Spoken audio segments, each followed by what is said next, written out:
ఈరోజు రామోజీరావు గారు పెద్ద ఆయన లేరు అని మాట వినంగానే చాలా బాధేస్తుంది. ఎందుకంటే మా కుటుంబంలో ఒక పెద్ద దిక్కు, ఎప్పుడైనా ఇక్కడికి వచ్చినప్పుడు ఎంతో ఆప్యాయతగా పలకరించే పెద్ద ఆయన ఈరోజు మా కళ్ళ ముందు లేడంటే కూడా చాలా బాధేస్తుంది. దేశవ్యాప్తంగా గుర్తింపు పొందిన వ్యక్తి రామోజీరావు గారు. ఈరోజు దినపత్రిక ఈనాడు పత్రిక పరిచయం చేసిన నాయకుడు మన రామోజీరావు గారు. ఎన్నో కష్టాలు పడిన వ్యక్తి రామోజీరావు గారు. ఈరోజు లేరని తెలిస్తే దేశవ్యాప్తంగా ఎంతోమంది కూడా ఈరోజు ఆయన ఎంతోమందిని కూడా కుటుంబాలు కూడా కాపాడిన వ్యక్తి రామోజీరావు గారు.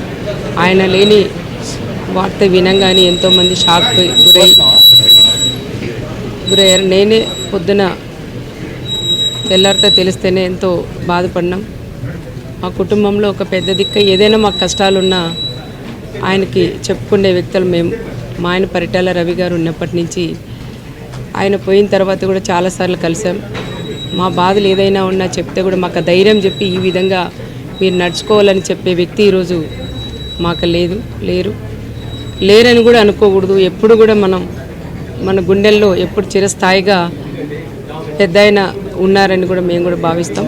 తప్పకుండా ఆయన ఆశయాలు ఏవైతే ఉన్నాయో అవన్నీ కుటుంబ సభ్యులు కూడా అవి కొనసాగించాలని ప్రత్యేకంగా అందరినీ కూడా నేను కోరుకుంటూ, భారతదేశంలో ఏ నలుమూలలో ఎక్కడ అన్యాయం జరిగినా గొంతెత్తి మాట్లాడగలిగింది రామోజీరావు గారి ద్వారా పెట్టిన ఈటీవీ సంస్థ ద్వారా ఆ మాటలు మాట్లాడగలిగారు. ఈరోజు ఎవరైనా ఎక్కడైనా తప్పు జరిగితే మాట్లాడడానికి ధైర్యం ఉండాలి.